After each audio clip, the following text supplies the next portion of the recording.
muitos irmãos ainda continuam naquela teologia da transferência. O que é a teologia da transferência? O meu filho paga pelos meus pecados. Ou se eu não fizer, meu filho vai morrer, meu pai vai morrer, minha mãe vai morrer, todo mundo vai morrer.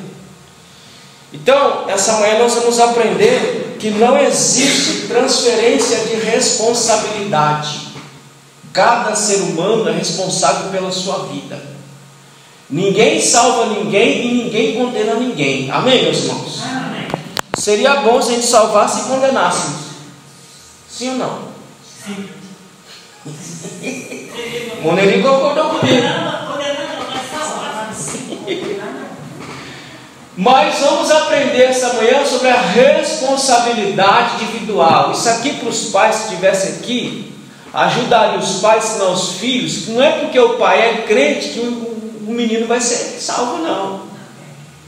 Cada um faz o seu. Cada um cuida de sua galinha. Mas aí nem o pai sabe, nem o filho sabe. Aí o filho acha que o pai vai na igreja, vai orar por ele, pode viver na esbórnia, pode viver pecando, que no final vai dar tudo certo. Vai dar tudo certo lá no quinto dos infernos, porque no céu não dá não. Amém, meus irmãos? Então, se o pai vem, aprende isso para poder ensinar para o filho, explicar para o filho vai ficar ligeiro. Meu pai não vai me salvar, as orações dele não vão me salvar. Se eu não fizer a minha parte, meu pai e minha mãe podem orar 300 anos e vão ficar na mesma situação.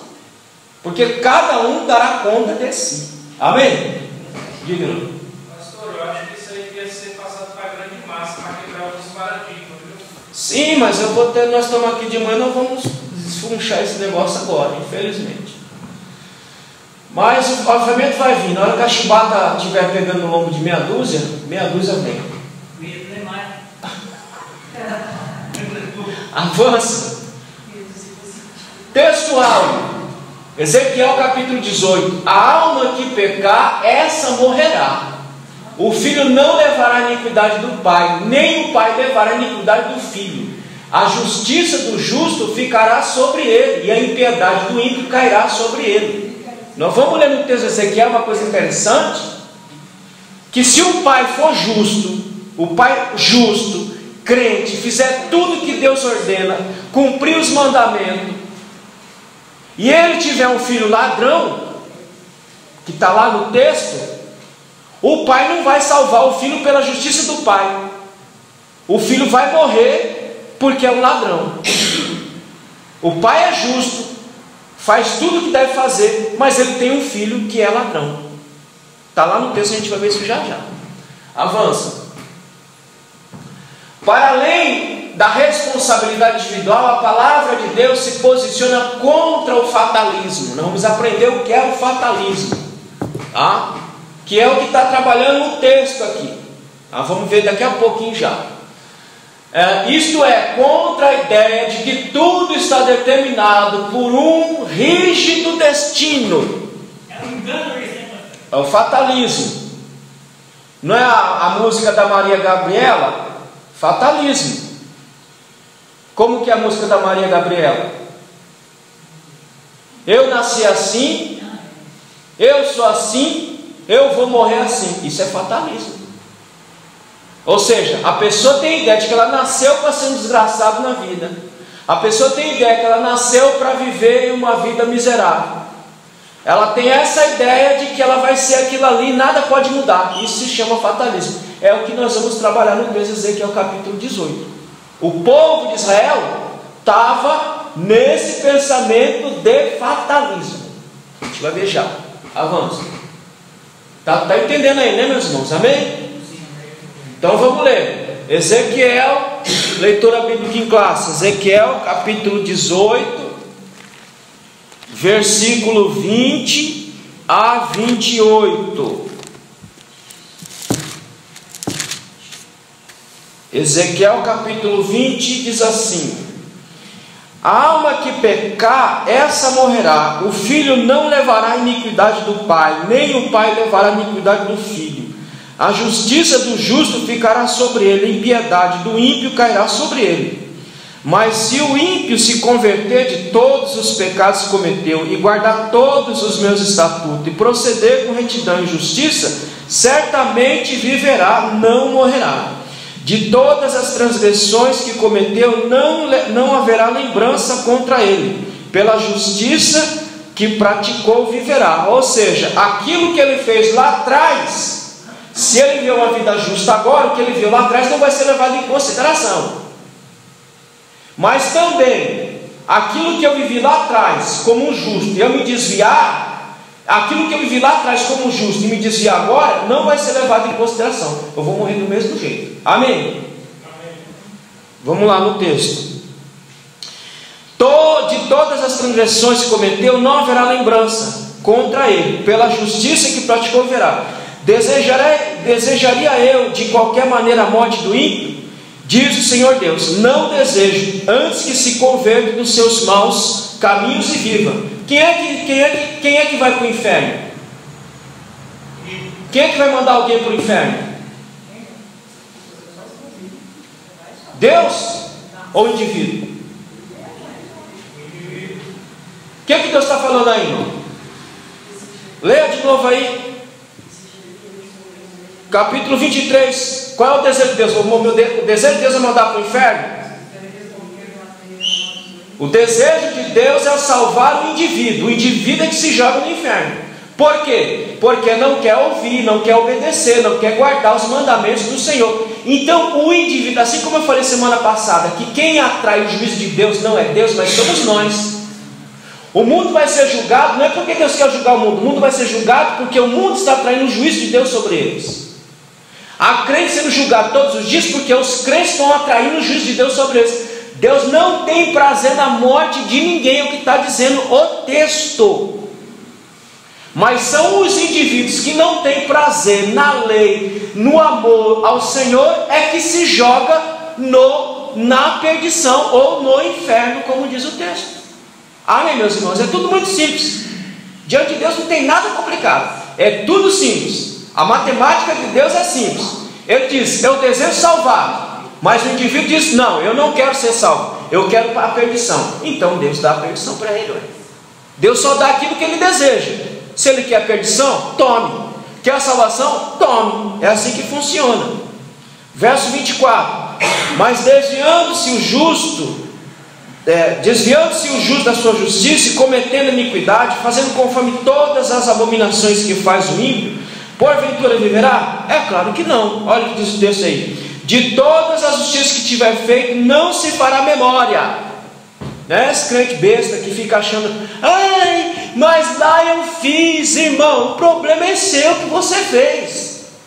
Se você viver uma vida relapsa, uma vida mundana, uma vida de ímpio, o que você fez lá atrás não vai ser levado em consideração, vai ser julgado do mesmo jeito. Fala, irmão. Atos 17:30 fala assim: mas Deus não teve em conta o tempo da ignorância, anuncia agora a todos os homens em todo lugar que se arrependam. Pronto. Deus está dizendo: se arrependa. Não vou nem levar em consideração o tempo de ignorância de vocês, mas vocês têm que se arrepender. Aí na sua transgressão com que transgrediu, e no seu pecado com que pecou, nele morrerá. Então você pode ter feito o que você quiser. Você pode ter vivido uma vida de um santo homem, de uma santa mulher. Saiu do caminho do Senhor, viveu no pecado. Isso tudo não vai ser levado em consideração. Você vai morrer. Por que Deus não leva em consideração o que eu fiz lá atrás, irmãos? Não, eu sou justo agora, estou aqui praticando a justiça, servindo a Deus, bonitinho. Aí eu começo a viver uma vida relapsa. Deus está dizendo que não vai levar em consideração tudo isso que eu fiz. Eu vou ser julgado por aquilo que estou fazendo, não por aquilo que fiz, mas vou ser julgado por aquilo que estou fazendo. Por quê? Ele não leva em consideração a justiça que eu pratiquei. Vai para os dois lados, né? Tanto bem quanto mal. Tanto bem quanto mal. Por que o bem que eu fiz lá atrás e o mal que eu estou fazendo agora, Deus não vai me julgar baseado no bem que eu fiz lá atrás, mas no mal que eu estou fazendo agora aqui? Por quê? Porque você conhecia a verdade? Isso faz lembrar aquele empresário que contratou as pessoas por um certo valor, e estavam trabalhando, depois no fim contratou outros com o mesmo valor. Aqueles que estavam trabalhando com aquele valor reclamou. Por quê? Isso quer dizer que se a gente passar uma vida toda servindo a Deus e vacilar, aquele que chegou recentemente passa. Uma hora antes de Jesus buscar a igreja, vai e o outro fica. Por quê? Porque a salvação não é por mérito. Não é por mérito. Ninguém merece. Perseverança. Salvação não é por mérito. Ah, eu fiz, eu mereço. Você merece nada. Salvação não é por mérito. Salvação é por graça e por misericórdia. Não é por mérito. Porque se eu desviar do caminho e Deus levar em consideração aquilo que eu fiz lá atrás, o próprio Deus está anulando o que Ele fez no seu Filho. Vai ser por mérito. Aí vai ser por mérito. Então Cristo veio, o sacrifício de Jesus não valeu de nada. Então não é por mérito. A salvação é por graça. E isso vale para os irmãos que ficam pensando que eu tenho um depósito. Tem um depósito de quê? Não faça todo dia não para tu ver se tem algum depósito lá. Não trabalhe todo dia, não lute todo dia, não persevere todo dia para tu ver se tem algum depósito lá. Não é mérito, é graça, é misericórdia. Por isso que ele está dizendo aqui: de todas as justiças que tiver feito, não se fará memória. Na sua transgressão, com que transgrediu, e no seu pecado, com que pecou, neles morrerá. Porque não é mérito, é graça. Então aqui no Antigo Testamento ele já está mostrando: eu não estou salvando vocês por mérito. Eu não estou amando vocês por mérito. Eu estou amando porque eu decidi amar. Deus não nos ama baseado em alguma coisa em nós, irmãos. Lá em Deuteronômio capítulo 7 ele vai dizer: vocês eram uma racinha ralé. Vocês eram aí o restolho da humanidade. Mas eu, por amor a mim mesmo, decidi amar vocês e eleger vocês. Então Deus nos ama, não é por mérito, e não é nem baseado no amor por nós. Deus nos ama baseado no amor que Ele tem por Ele mesmo, é que Ele nos ama. Porque nós não temos nem isso, nós temos para oferecer a Deus. Então não é por mérito. 25. Dizeis, porém, o caminho do Senhor não é direito. Ouve agora, ó casa de Israel, porventura não é o meu caminho direito? Não são os vossos caminhos tortuosos? Desviando-se o justo da sua justiça e cometendo iniquidade, morrerá por ela. Na iniquidade que cometeu, morrerá. Mas convertendo-se o ímpio da sua impiedade que cometeu e procedendo com retidão e justiça, conservará esse a sua alma em vida. Pois que reconsidera, se converta de todas as suas transgressões que cometeu, certamente viverá e não morrerá. Mesma coisa, pode ter vindo uma vida miserável todinha. Se converteu, é ali que Deus vai começar a trabalhar. Porque se Deus levar em consideração os pecados que eu cometi também, se for por mérito, o que vai acontecer com a gente? Se a salvação for por mérito e Deus olhar para as coisas que eu fiz antes de recebê-lo, o que vai acontecer? Eu não vou receber. Porque diz a Bíblia que o salário do pecado é o quê? Mas Cristo veio nos dar o quê? Vida e vida com a... Pronto. Então não é mérito, é graça. Avança. Tudo bem até aí, meus irmãos? A introdução. Que pensais vós, os que usais esta parábola sobre a terra de Israel, dizendo os pais: comeram uvas verdes e o dente dos filhos se embotaram. Aqui está o pensamento, e Jeremias também vai falar a mesma coisa. Naqueles dias nunca mais dirão: os pais comeram uvas verdes e os dentes dos filhos se embotaram. Isso aqui era um ditado. Isso não está na palavra de Deus. Isso é um ditado. O pai comeu uva verde e é o meu dente que está embotado. Vocês não estão entendendo o que ele está dizendo aqui? Há 30 anos atrás meu pai comeu uva verde, mas a marca continua no meu dente, porque o meu pai comeu uva verde. Ou seja, ele está dizendo: meu pai comeu uva verde e a marca daquela uva está na minha boca também. Pela mesma uva que ele comeu, a marca continua na minha boca. Fatalismo. Ou seja, ele comeu. Dentro de quem tinha que estar embotado? Dos pais. Mas o pensamento fatalista: meu pai comeu e meu dente está embotado. Mesma coisa, meu pai é um cachaceiro, eu também sou um cachaceiro. Por quê? É fatalismo. Passa de pai para filho. Não estão entendendo? Sim ou não, irmãos? Sim. Isso aqui é doutrina. Vou dar um exemplo. Ó, vamos pegar esse exemplo para vocês entenderem o que eu estou falando aqui, que eu estou achando que vocês estão meio viajando. Ezequiel capítulo 18, versículo 5. Se pois o homem justo, praticando juízo e justiça, não, presta atenção na leitura, não comendo sobre os montes, nem levantando os seus olhos para os ídolos da casa de Israel, nem contaminando a mulher do seu próximo, nem se chegando à mulher na sua transgressão, não oprimindo a ninguém, tornando ao devedor o seu penhor, não roubando, dando o seu pão ao faminto, e cobrindo nu com roupa.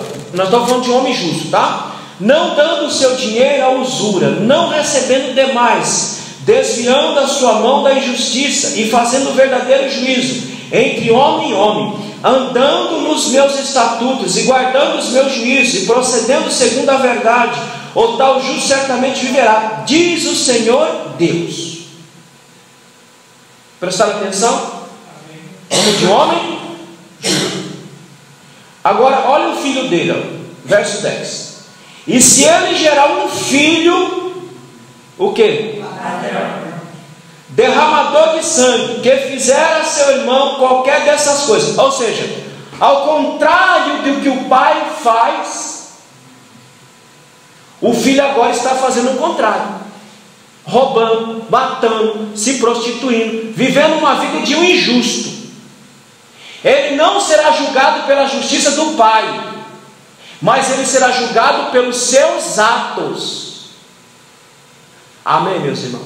Amém. Não é pelo ato do pai, é o que o Ezequiel está dizendo aqui. Olha o pai desse menino, saiu de um ventre justo. Se fosse fatalismo, é o que Ezequiel está querendo mostrar. O povo está dizendo: os pais comeram uva verde e os nossos filhos ficaram embotados. Se é fatalismo, se é uma sequência, então esse menino não poderia ter nascido o quê? Ladrão. Ele tinha que ter nascido justo.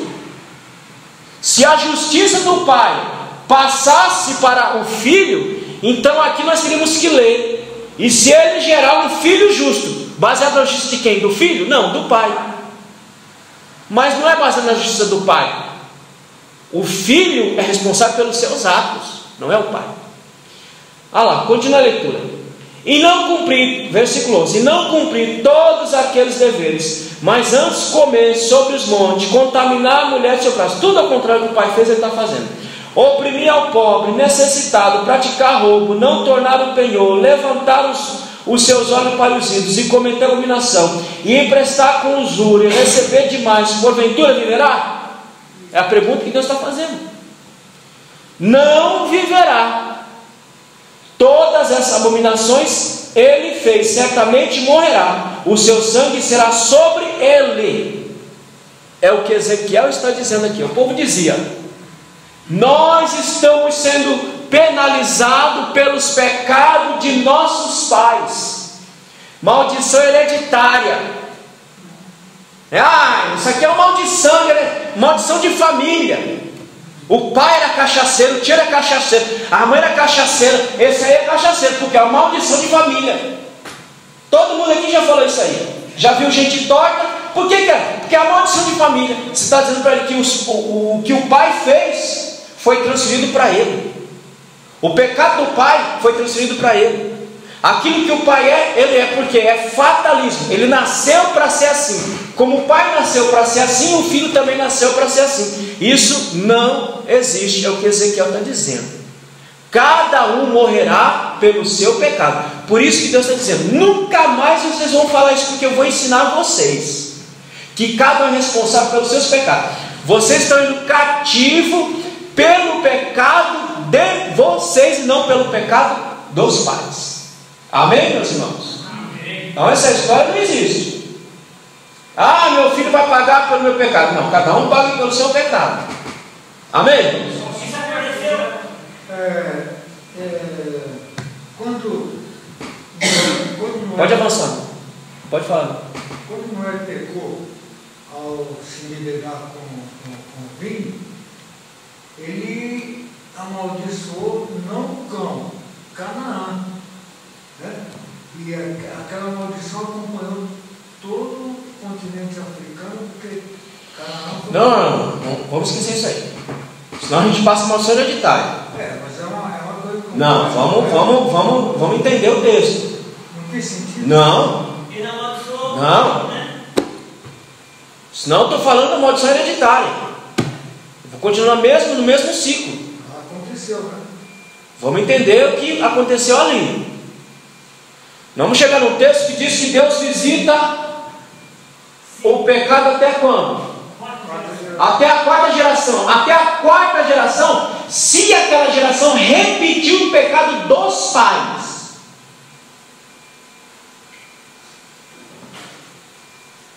Os irmãos entenderam?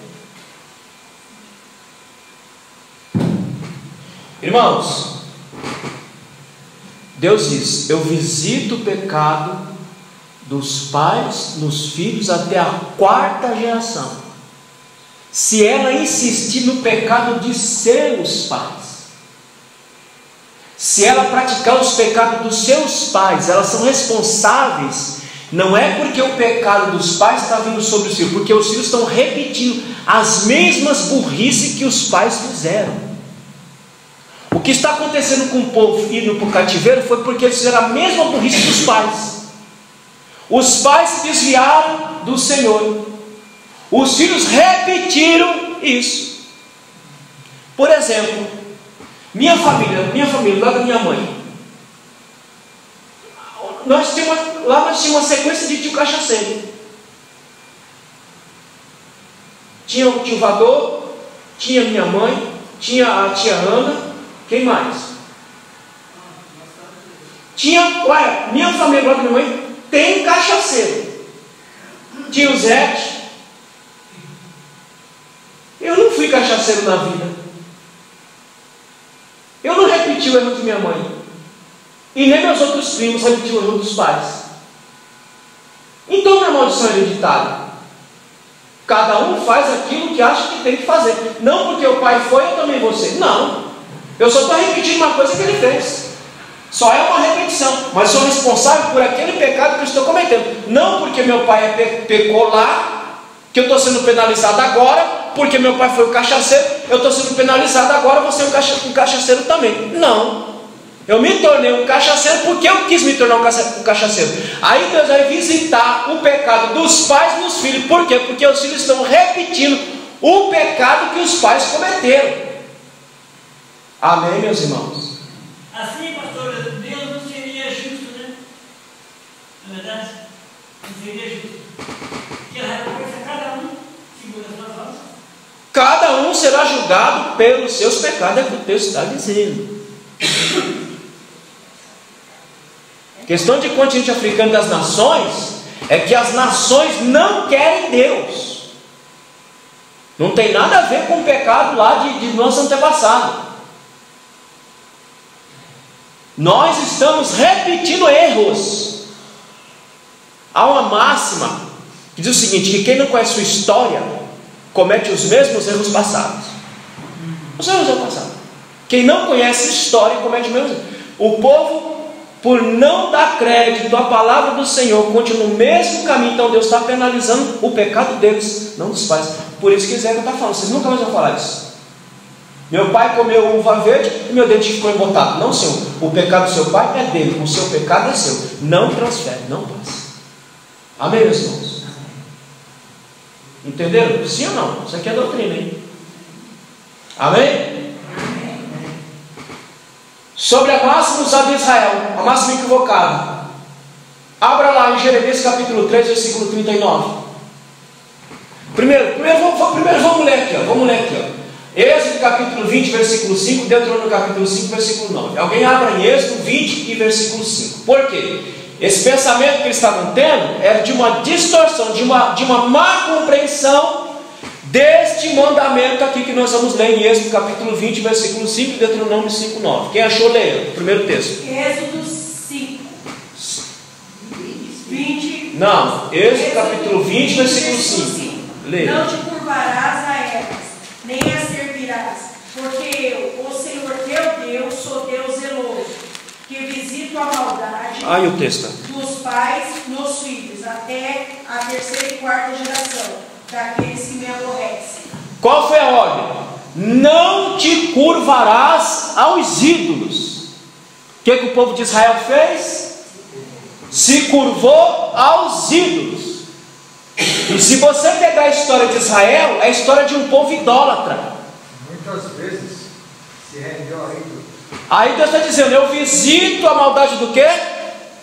Olha lá, eu visito a iniquidade dos pais nos filhos até a terceira, a quarta geração daqueles que me odeiam.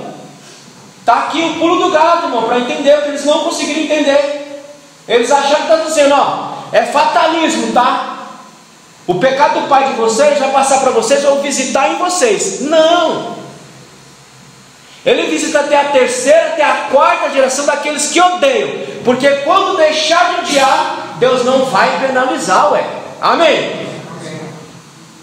Então, quando Deus manda o povo para o cativeiro, por que Deus está mandando o povo para o cativeiro? Porque o povo repetiu os mesmos pecados dos seus pais de adorar aos ídolos. Então Deus vai ensinar eles agora a adorar somente a Ele e não a ídolos. O que diz lá Deuteronômio capítulo 5, versículo 9? Alguém já abra lá em Jeremias 3,39. Deuteronômio 5, 9. Não te curvará a elas, nem as servirás, porque o Senhor teu Deus sou zeloso e que visito a maldade dos pais sobre os filhos, até a terceira e quarta geração. Se repetiu o mesmo pecado. Não.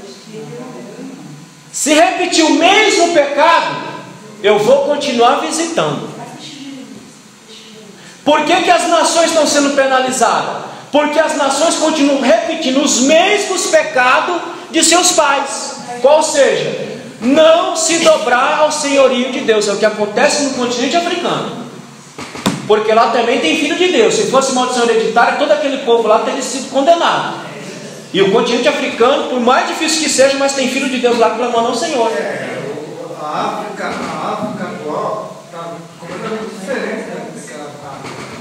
Eles estão se rendendo a Cristo Por que é um continente miserável? Um continente rico, mas um continente miserável? Pelos maus governantes que tem. Pelos maus governantes que tem, o continente é o jeito que é.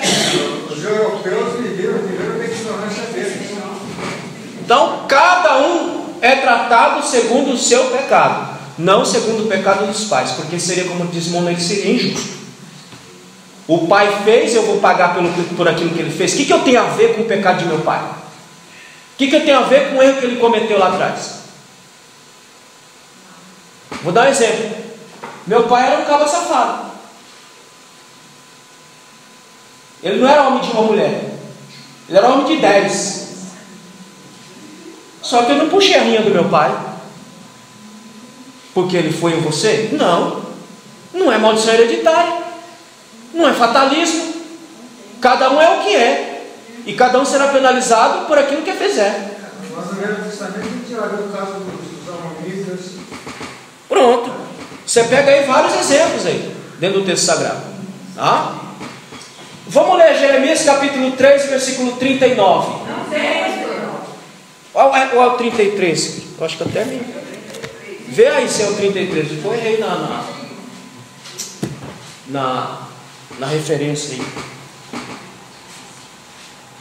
Porque Pode falar, Zé. os descendentes de Amon sofreram a grande abominação do pai. Que foi um ato. Sim, eu entendo o que você está falando, do incesto. Incestuoso. Ah. Mas também uma nação que se tivesse arrependido, servindo ao Senhor, Deus não visitaria os filhos também. Então, mas aquela nação não quis dar passagem do povo de Israel no deserto. Mas aí porque ela se endureceu. Ela se endureceu, ela repetiu o pecado dos pais. Ela repetiu a maldade dos pais. Mas ela não carregou a maldade do pai. Vocês estão entendendo? Os filhos de Amon não carregaram a maldade do pai, ou seja, o pecado do pai. Os filhos de Amon carregaram os seus pecados, não dos pais. É isso que você precisa entender. Amém? Deixa esse texto aí, depois eu acho, tá?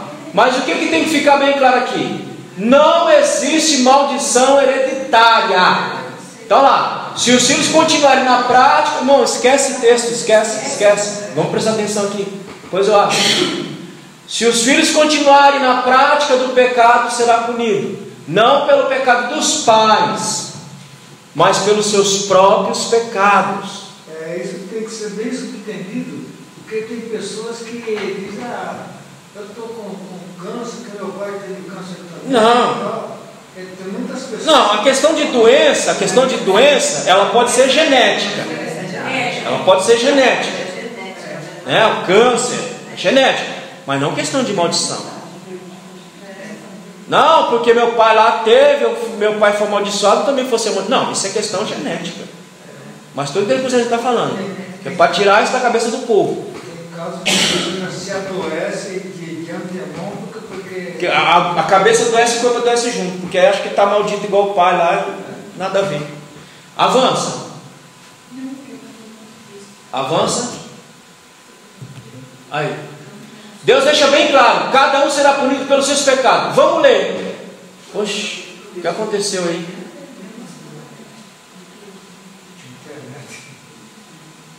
O computador. Aí, vamos ler, irmãos, vamos ler. Deuteronômio capítulo 24, versículo 16. 2 Reis capítulo 4, versículos 5 e 6. Me ajude aí rapidinho, abra lá. Deuteronômio 24, 16. 2 Reis capítulo 14, versículos 5 a 6. Quem achou, lê, por favor. Se vocês tivessem a revistinha em casa, já estaria lendo isso aqui, já estaria. Deuteronômio 24, 16. Os pais não morrerão pelos filhos, nem os filhos pelos pais. Cada um do qual morrerá pelos filhos. Está claro, irmão. É só ler a Bíblia. É só ler a Bíblia. Os pais não morrerão pelos filhos, os filhos não morrerão pelos pais. O pai não morrerá pelo pecado do filho, o filho não morrerá pelo pecado do pai. Cada um vai morrer pelo seu pecado, pelo seu mal feito. Ninguém carrega nada de ninguém. Se o camarada insistir no mesmo erro do pai, na mesma prática do pai, ele vai ser punido, não porque o pai foi um ladrão e ele está sendo punido pelo pecado do pai. Não, ele está sendo punido porque ele está na mesma prática do pai, de ser um ladrão. Amém, meus irmãos? Amém. Então cada um vai morrer pelo seu pecado. 2 Reis capítulo 14, versículo 5 e 6. E como é que a gente explica? O povo ainda continua pensando assim. Sucedeu que, sendo já o reino confirmado na sua mão, matou os servos que tinha mandado o rei, seu pai. Porém os filhos dos assassinos não matou, como está escrito no livro da lei de Moisés, no qual o Senhor deu ordem, dizendo: não matarão os pais por causa dos filhos, e os filhos não matarão por causa dos pais, mas cada um será morto pelo seu pecado. Pronto. Cada um será penalizado por aquilo que faz, por aquilo que comete. Ninguém paga nada por ninguém. Isso é uma grande realidade, tem muito cristão que já entendeu essa parte, né? Ou o contrário é verdade, Zezinho. O contrário é verdade. Tem muito cristão que ainda não entendeu isso. Quando acontece uma coisa, ai meu Deus, é meu pai, eu tenho que orar porque senão o pai, Deus vai matar meu filho, vai fazer. Bom, ainda tem muito crente que ainda não. Por quê, irmão? Não entendeu a doutrina básica. Quem entende a doutrina, a espinha dorsal da fé cristã, sabe que cada um será penalizado, será punido pelos seus pecados. Ninguém carrega pecado de ninguém. Ninguém tem condição de expiar pecado de ninguém. Só quem pode fazer isso é Cristo. Já foi feito, acabou. Fala, Moreira. Então aqui, quando Jesus se curava dos fariseus, no versículo 32, 23 e 32, ele está escrito: enchei-vos, pois, a medida de vossos pais. Os pais assassinavam os profetas. E eles estão repetindo a mesma coisa. Lá tem um vizinho que morreu há pouco tempo, e já teve gente que falou, tá vendo? O filho está igual o pai. O que estava no pai passou para o filho. Negativo.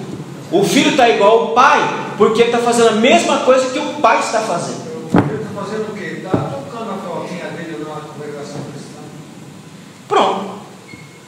Tá? Então ninguém passa, ninguém transfere nada para ninguém. Não transfere salvação, não transfere pecado também. Tá? Então isso aí para os pais é bom ensinar os filhos. Não é porque eu sou crente que você é crente, não. Não é porque eu estou trabalhando minha salvação que você vai ser salvo, não, meu filho. Você tem que fazer o seu. Se você não fizer o seu, tu fica aí. Porque cada um dará conta desse segundo texto. Fale mesmo, até entrar na cabeça. Jeremias e Ezequiel trataram do assunto, ou seja, do mesmo assunto. Então, dentro da perspectiva escatológica do livro de Jeremias, Ezequiel, esse ditado não tem sentido. Por quê? Porque há uma promessa de restauração para Israel, irmão. Se esse povo que está aí agora for responsabilizado por erro dos seus antepassados, esse povo está destinado à danação eterna.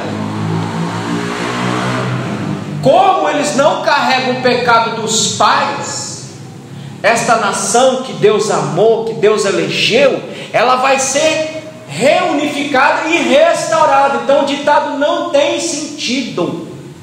O pai comeu uva e meu dente que ficou manchado. Se fosse assim, a promessa de restauração de Israel, que está lá em Jeremias 31 a 29 e 30, vamos ler esse texto aí, irmão. Jeremias capítulo 31, 29 e 30. Ele não será cumprido. Então, irmão, é simples ler a Bíblia. É simples entender a Bíblia. É só ler com cuidado, com entendimento, que consegue compreender o que diz a palavra. Quem achou, leia Jeremias 39, de 20. Agora que estou entendendo essa questão da uva. Porque muita gente lê esse texto aí e não entende nada. Então quer dizer que assim é.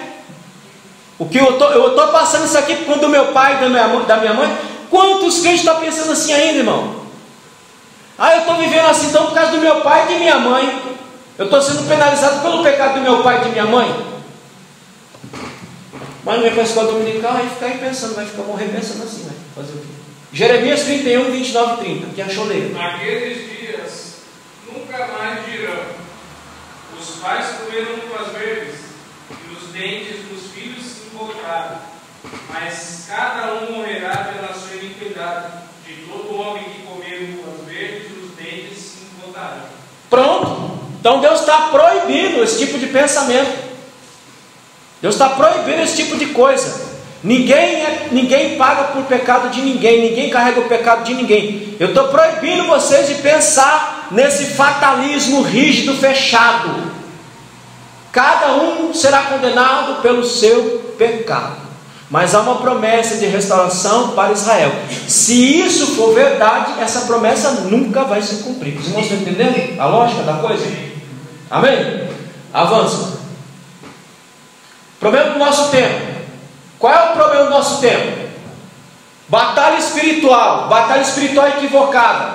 Em cima de quê? Em cima de maldição hereditária. Essas igrejas malucas aí, irmão, vem para cá para quebrar a maldição hereditária. Que maldição hereditária, meu pai? Aonde é que tem maldição hereditária na minha vida? Já foi-se embora faz tempo.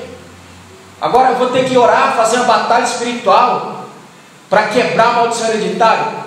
É esses loucos que ficam aí por aí na internet ensinando, e os povos desavisados comem isso aí, depois vem com essa heresia para dentro de cá, e aí quer que eu tenha paciência com esse tipo de coisa. Tenho não. Eu já vi pessoas dizerem, o cara é um bêbado, meu pai dele bebia até cair. O que ele tem a ver com o cachaceiro do pai? Nada a ver. Ele virou um cachaceiro porque ele quis virar um cachaceiro. Mas agora ele não vai ser penalizado porque o pai era um pinguço velho danado. Agora ele vai pagar pela cachaça do pai. Não, negativo. Ele vai pagar pela cachaça que ele está tomando. Porque não é o pai dele que está dando na boca dele, é ele que está pegando um copo lá e tomando cachaça. Meu pai era cachaceiro. Pronto. A irmã virou uma cachaceira? Então pronto.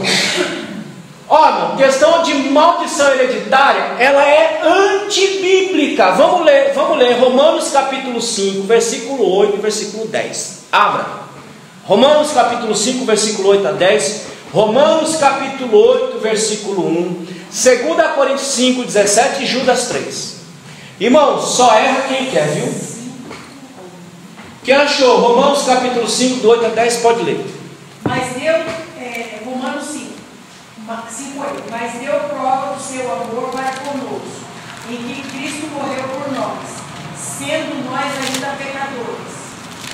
Logo, muito mais agora, sendo justificados pelo seu sangue, seremos por ele salvos da ira. Porque se nós, sendo inimigos, fomos reconciliados com Deus pela morte de seu Filho, muito mais, estando já reconciliados, seremos salvos pela sua vida. Cadê o pecado hereditário aí? Romanos 5. Cadê?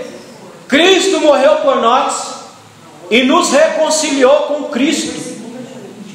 Não tem nada a ver o que meu pai fez, o que meu antepassado fez. Não, Cristo quebrou toda a maldição que havia contra nós. Romanos 8:1. Ó, o texto mais claro que esse aí, irmão, não tem não. Portanto, agora, nenhuma condenação há para os que estão em Cristo Jesus. Não andam segundo a carne, mas segundo o Espírito. Nenhuma condenação há, nenhuma maldição. Aí o texto deixa claro. Para quem que não há nenhuma maldição? Para quem que não há nenhuma condenação? Estão em Cristo. Aqueles que estão ou andam em Cristo. Aqueles que não andam segundo a carne, mas andam segundo o Espírito. Tem muito crente andando na carne, vivendo condenado dentro da igreja e fica pensando que é maldição hereditária. Não, porque ele é burro mesmo, não entendeu que ele tem que andar no Espírito, estar em Cristo, para que toda cédula de condenação e maldição seja cancelada. Quem se fez maldito por nós? Está lá em Gálatas. Ele se fez maldito por nós quando foi para a cruz do Calvário e rasgou a cédula de condenação que havia contra nós. Então não existe maldição hereditária. 2 Coríntios 5,17.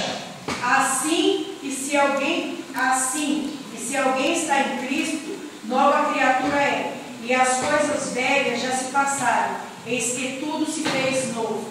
Eu não vou carregar o meu passado, não vou carregar o meu passado, e nem vou carregar o passado de ninguém, nem de meu pai, nem de ninguém, porque tudo se fez novo. Por quê? Porque estamos em Cristo Jesus. Se estamos em Cristo Jesus, tudo se fez novo. Nada do que eu fiz lá atrás eu trago para mim, e nada do que meus antepassados fizeram eu trago para mim, porque tudo se fez novo em Cristo Jesus. Judas, versículo 3. Amados, procurando escrevê-los com toda a diligência acerca da salvação comum, tive por necessidade de escrevê-los e exortá-los a batalhar pela fé que uma vez foi dada aos santos. A batalhar pela fé que uma vez foi dada aos santos. Nós não somos condenados, e nem trazemos condenação, nem marca de maldição, nem marca de nada, porque nós somos marcados pelo sangue do Cordeiro, em nome de Jesus. Amém, meus irmãos? Então, maldição hereditária, quando vi esses malucos com essa conversa aí, falei, irmão, vá se converter, vá ler a Bíblia, vá para a escola dominical, vai lá para a luz de Bíblia, você aprender Bíblia, para parar de pensar besteira e ensinar besteira. Ninguém carrega nada de ninguém, ninguém é maldito porque o outro é maldito. Eu não sou penalizado pelo pecado de ninguém, eu sou penalizado pelos meus pecados, e somente pelos meus pecados, e graças a Deus que é somente pelos meus, porque eu não aguento carregar o pecado de ninguém. O único que aguentou carregar o pecado do mundo foi só um, só Cristo. Não, carregar o seu pecado já é difícil, imagina carregar o pecado de mais 10, de uma geração toda. Você não aguenta nem o seu, vai aguentar de mim. Então é só analisar. Avança. É bem verdade que podemos carregar, agora presta atenção aqui, é bem verdade que podemos carregar influências do passado sobre nós. É que faltou um L ali. Eu posso até carregar influência do meu passado, ou de alguém, de ser influenciado pelo meio.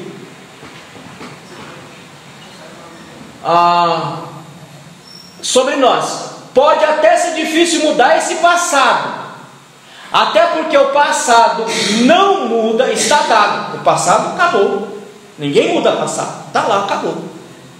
Mas podemos nos libertar dele, superá-lo com nossas atitudes presentes.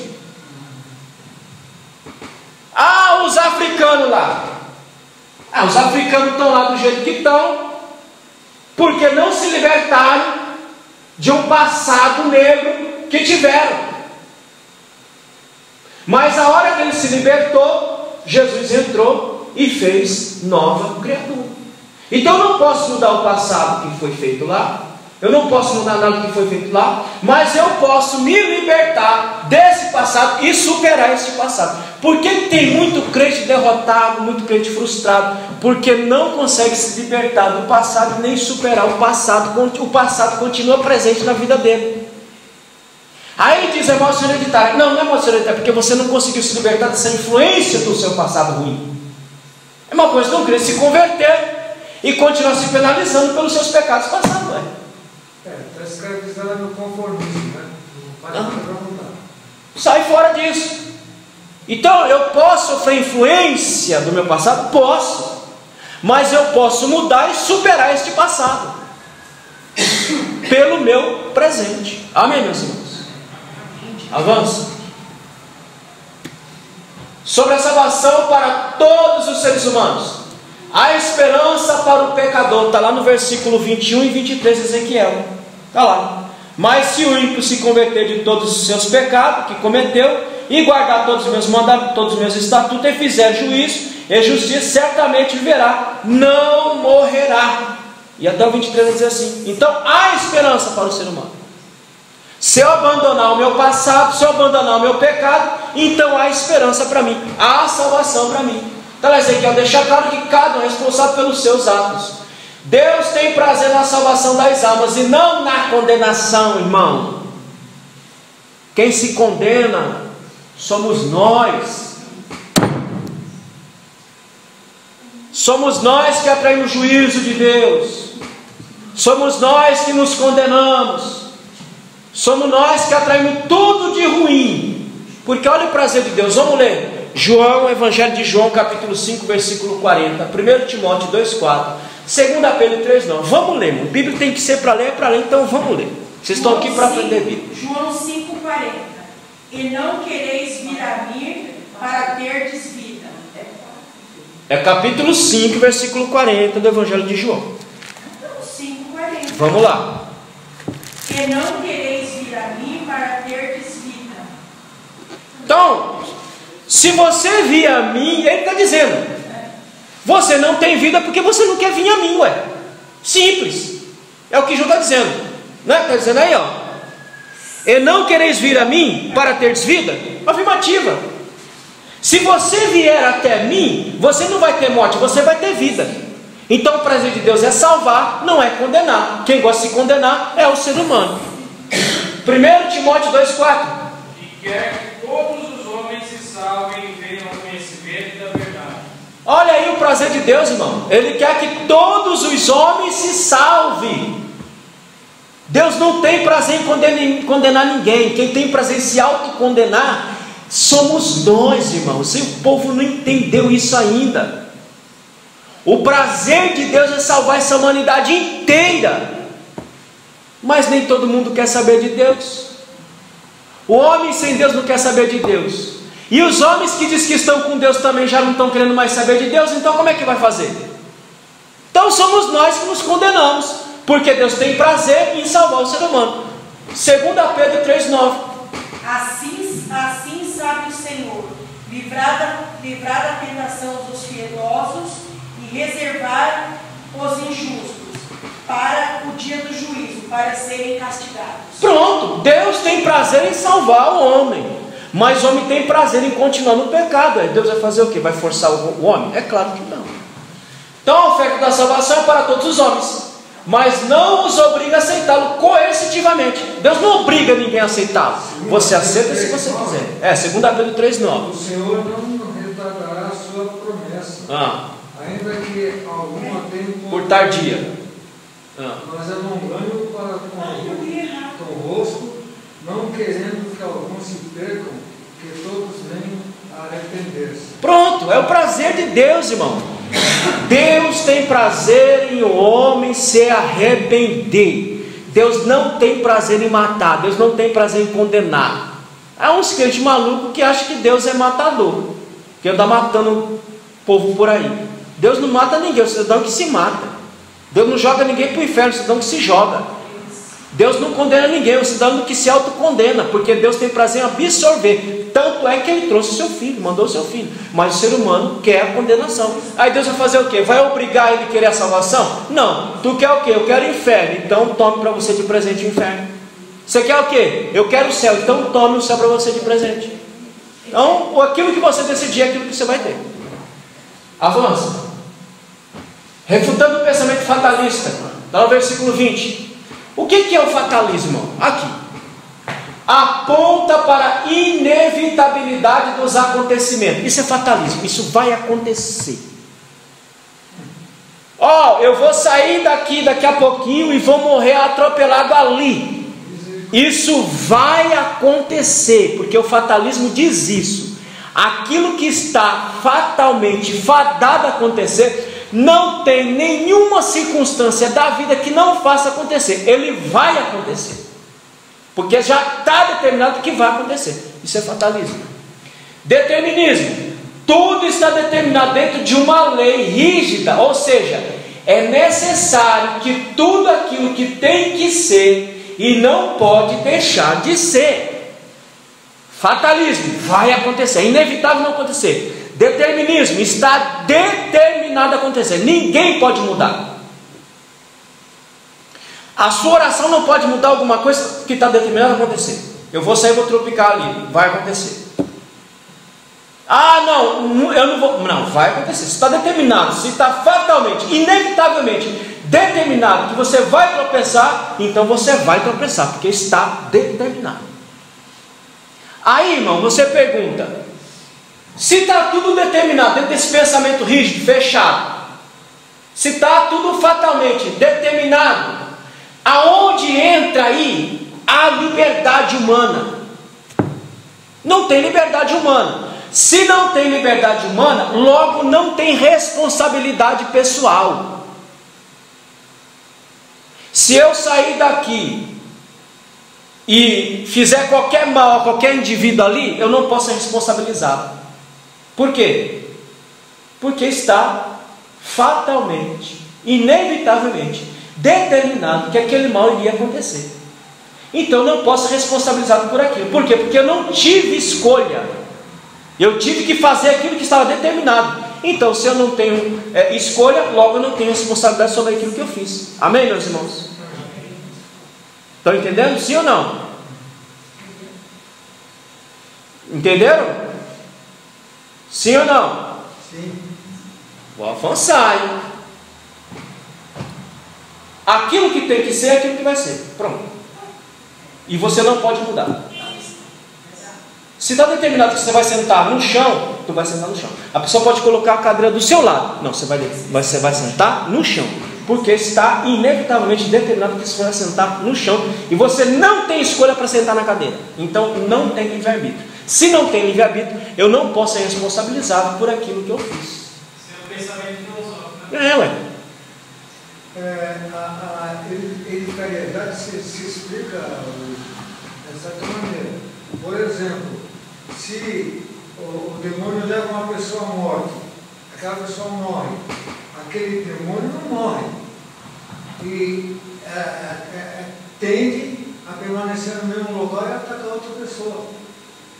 Também não. A gente chama isso de espírito territorialista. Também não. Porque senão a gente cai no fatalismo e no determinismo. Ou seja, o que aconteceu com aquele vai acontecer com aquele outro lá também. Sim, mas no caso daquela pessoa morreu atacada por aqueles demônios, caso do endemoniado Gadareno. Os demônios imploraram para entrarem nos corpos. Ele queria entrar em alguma coisa. Sim.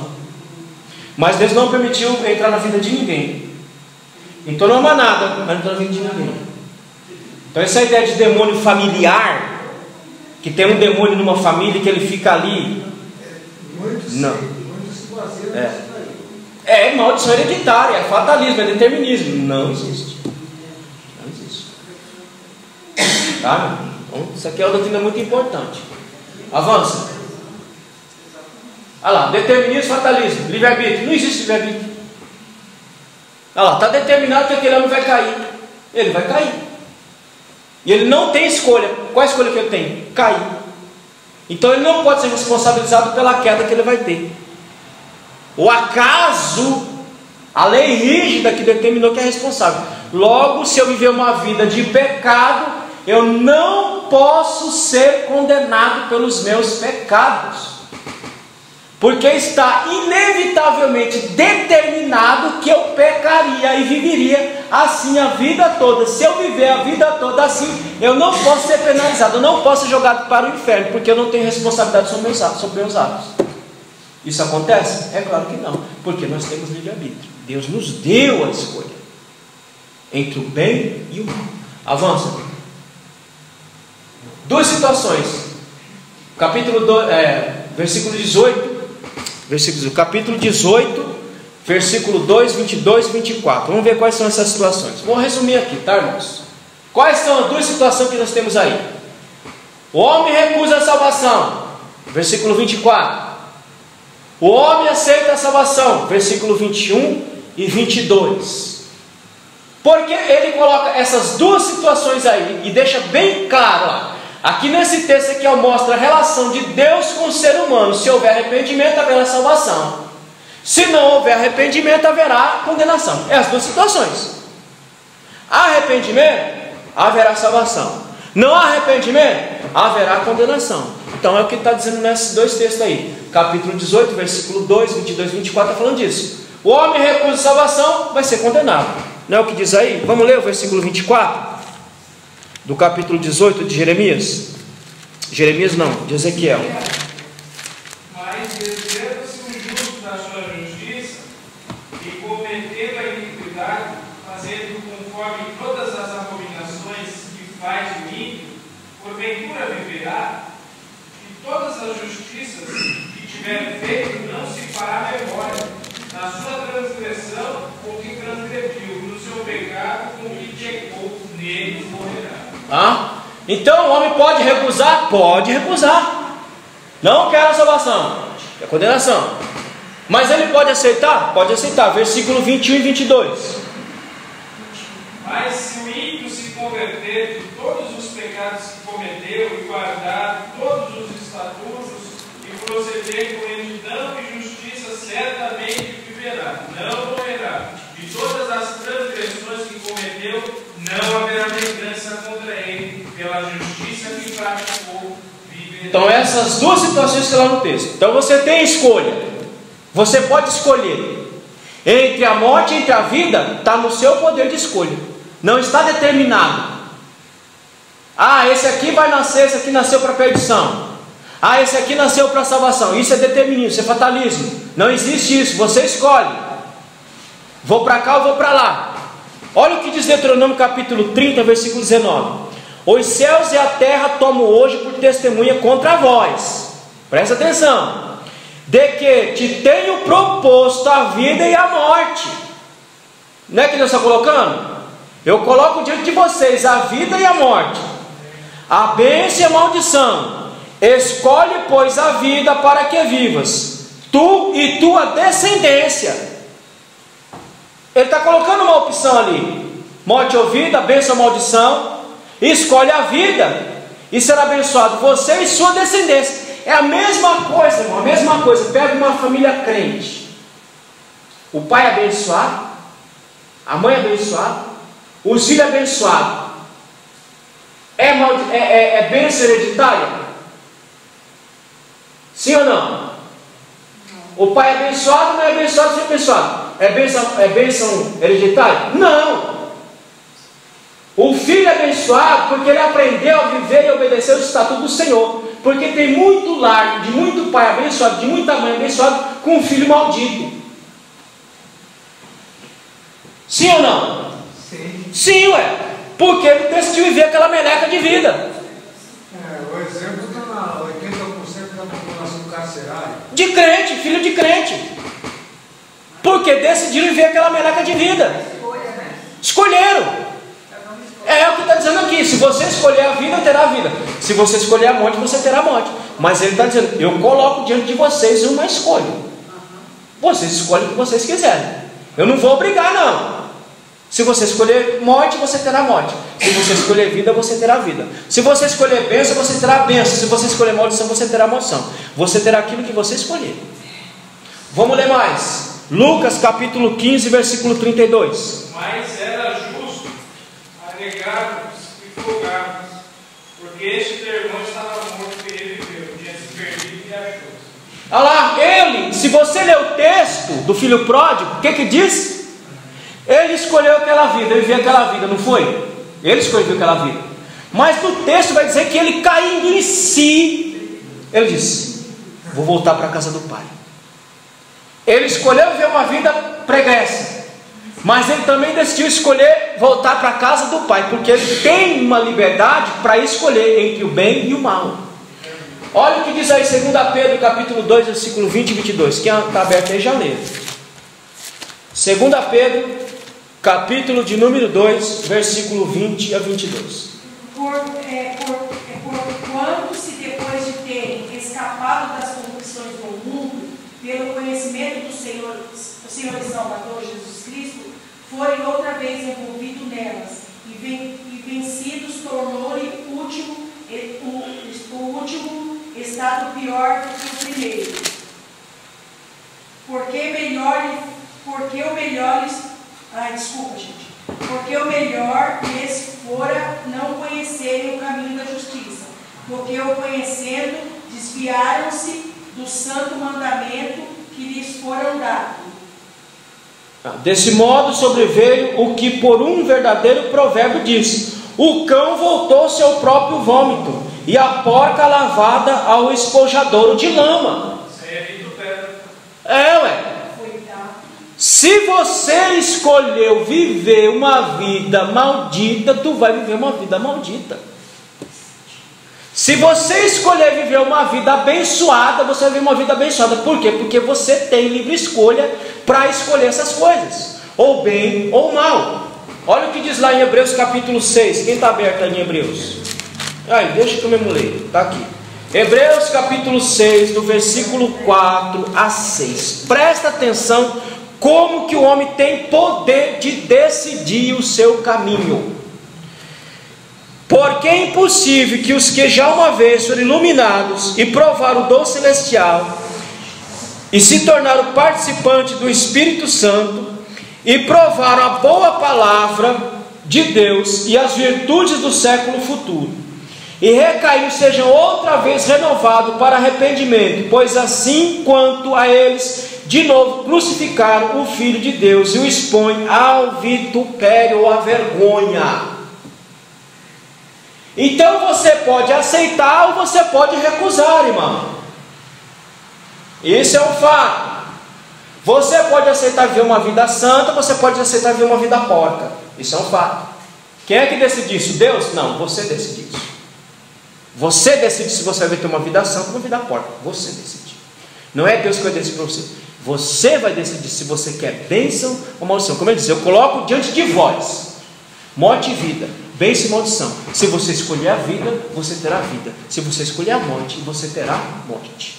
Amém, meus irmãos? Então não está nada determinado. Nada é inevitavelmente determinado por uma lógica cega que vai ser daquele jeito. A nossa vida, ela é controlada primeiramente por Deus, segundo por nós. Aquilo que eu escolher é aquilo que eu vou ser. Eu sou reflexo de minhas escolhas. Pode falar, avança.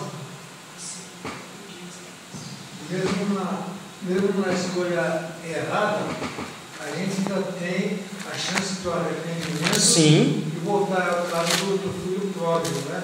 Aquele saiu se arrependeu e voltou. E vira aquele que perdeu para dentro.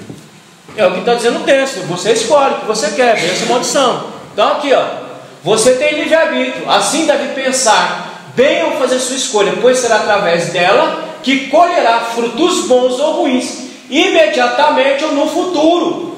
Está lá Marcelo, Marcos Alves de Andrade escreveu isso aí. Então você pode escolher. E você tem que saber que sua escolha vai refletir agora, imediatamente, ou no futuro ela vai refletir. Então você pode escolher. Olha o que diz Deuteronômio capítulo 11, versículo 26 a 28. Eis que hoje eu ponho diante de vós a bênção e o quê? E a maldição. A bênção quando cumprir os mandamentos do Senhor vosso Deus, que hoje vos ordeno. O que é a bênção? Quando eu cumprir os mandamentos do Senhor. Por que o povo é condenado, é maldito? Porque não obedece à voz do Senhor. Vive uma vida maldita, porque não obedece à palavra. Então vai viver uma vida maldita. O dia que viver a palavra de Deus, vai ter uma vida abençoada. Amém, meus irmãos? Então não existe maldição hereditária e nem bênção hereditária. Cada um decide o seu caminho, ou vida ou morte. Verso 28. Porém a maldição, se não cumprir os mandamentos do Senhor vosso Deus, e vos desviardes do caminho que hoje vos ordeno, para seguir outros deuses que não conheceste. Está aí, ó. Quem é que se condena? O ser humano que é besta. Avança. Sobre a reação de Deus, uma pergunta retórica que ele faz: o caminho do Senhor não é direito? Ouvi agora, ó casa de Israel, porventura não é o meu caminho direito? Não são os vossos caminhos tortuosos? Deus já está fazendo uma afirmativa. Nas perguntas ele está afirmando: o caminho de vocês é torto, é ruim, é maldoso. Os meus caminhos são direitos, são bondosos, são abençoados, abençoar a sua vida. Então, se você escolher o seu caminho, boa sorte. Se você escolher viver e andar nos meus caminhos, a bênção recairá sobre sua vida. A bênção de Deus vai ser sobre sua vida. Mas se você escolher o caminho da maldição, boa sorte. Então, querido, não existe esse determinismo. Os pais comeram uva, os dentes dos filhos que se embotaram, não. Meu pai errou e agora eu estou colhendo consequência do erro do meu pai. Não, senhor. Você só vai colher consequência do seu pai se você continuar aonde? No pecado do seu pai. É o que diz a Bíblia. Eu visito a maldade dos filhos dos pais até a terceira, até a quarta geração. Porque se alguém parar o ciclo, aí vai ser de bênção. Mas se continuar o ciclo, aí vai ser de derrota. Eu li tantas vezes aí, não entendia. Pronto. Então, se uma família tem um ciclo de derrota e continuar naquele ciclo, a situação vai perdurar. Mas se alguém romper, diga, pronto, agora é de bênção. Então ninguém carrega nada de ninguém. Eu posso repetir os pecados dos meus pais. Aí eu vou ser penalizado não pelos pecados dele, mas vou ser penalizado pelo meu pecado. Ainda que eu repita o pecado dele, mas eu vou ser penalizado pelo meu pecado, não pelo pecado dele. Amém, meus irmãos? Essa é a mensagem que tem que ficar na cabeça de vocês aí. A resposta é: o caminho do Senhor é perfeito e seguro. Avança. Sobre a justiça, Ezequiel deixa claro nesse texto que a justiça de Deus em nós responsabiliza cada um de nós pelos nossos pecados. É justo estar de acordo com o caráter santo e justo de Deus. Cada um será julgado pelas suas obras. Ninguém vai carregar o pecado de ninguém. Ninguém vai ser julgado pelo pecado de ninguém. Cada um vai ser julgado pelo seu pecado, pelo seu erro, não pelo erro do outro. Individual, né? Individual. É igual a prosperidade dentro de uma igreja. Uma igreja ela só é abençoada se ela tiver crente abençoado. Uma igreja só cresce se ela tiver crente que tem a cabeça de querer crescer. Então algumas coisas acontecem porque nós vamos repetindo os erros do passado. Vamos repetir os erros do passado, vai continuar a mesma coisa. Mas se a gente mudar a forma, a maneira, a mente, então as coisas tendem a mudar também. Amém, meus irmãos? Mas se continuar nos mesmos erros dos outros que por aqui passaram, nós vamos continuar no mesmo Eles jeito. têm que ter uma conversão de 360 graus, né? Totalmente. Totalmente. Então é assim que a justiça de Deus opera. Cada um é responsabilizado pelo seu pecado. A justiça de Deus é retributiva. Ela retribui segundo o meu mal e ela retribui segundo o meu bem. Amém, meus irmãos? Avança. O arrependimento, está lá no versículo 27 e 28.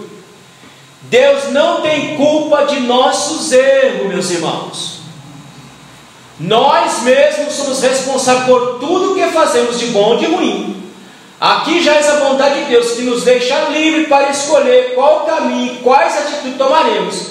Mas temos que ter em mente que somos responsáveis por tudo. Tudo que eu fizer vai cair na minha conta, não vai cair na conta de Deus. Ah, não, Deus tem nada a ver.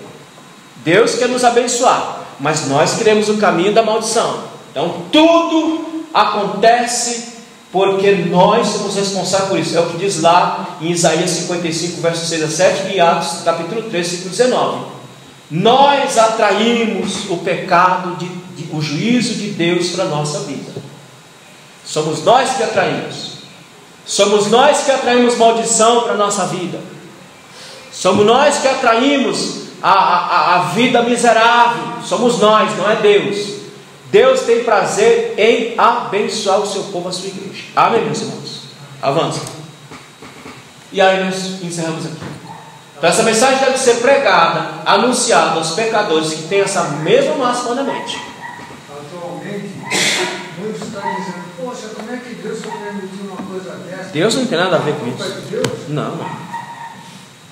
Deus não tem nada a ver com a mazela do mundo, irmãos. Nadinha de nada. O que acontece é a pessoa não procura Deus. Se procurar Deus, se clamar a Deus com constância, Deus vai me dar. Irmão, o que Deus pode fazer para resolver a maldade do mundo? Qual é a solução de Deus para resolver a maldade do mundo?